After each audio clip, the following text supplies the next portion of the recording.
ماہرین کا خیال ہے کہ تقریباً 50% پاکستانیوں کو کانٹ کا مرض لگ چکا ہے. KANT کانٹ کا مرض لگ چکا ہے. اس پہ سارے ماہرین متفق ہیں. یہ کانٹ کا مرض ہوتا کیا ہے جناب؟ جو کہ آدھے سے زیادہ پاکستانیوں کو لگ چکا ہے. یہ بنتا ہے KANT سے نو آل نیگیٹو تھنکنگ. تقریباً 50% سے زیادہ پاکستانیوں کو نو آل ہے. انہیں ہر چیز کا پتہ ہے. سیاست، زراعت، مذہب، تعلیم، نام لے اور ان کو پتہ ہے. ہر چیز کے بارے میں ان کے پاس ایک رائے ہے. اور جب خالی ڈھول بجنا شروع ہو جائے نا، ہر چیز کے بارے میں رائے ہو، تو ایک چیز بلڈ ہوتی ہے، وہ ہے نیگیٹو تھنکنگ.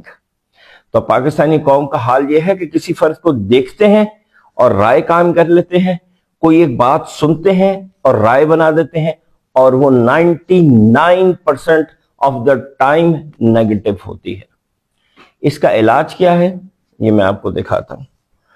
یہ کہلاتی ہے کتاب، جو کہ کسی بھی ایوریج پاکستانی کو پڑھے ہوئے مہینوں گزر گئے اگر سالوں نہیں تو. اور یہ دنیا کی سب سے خاص کتاب ہے قرآن. اس کی چند آیتیں ترجمے کے ساتھ پڑھے ہوئے تو کسی پاکستانیوں کو صدیاں بیت گئی ہوں گی. یہ ہے اس کا علاج.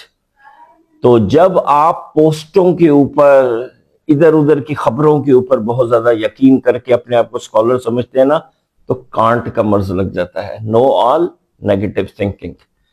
تو یہ کتابیں پڑھنے سے نا یہ مرض ختم ہوتا ہے.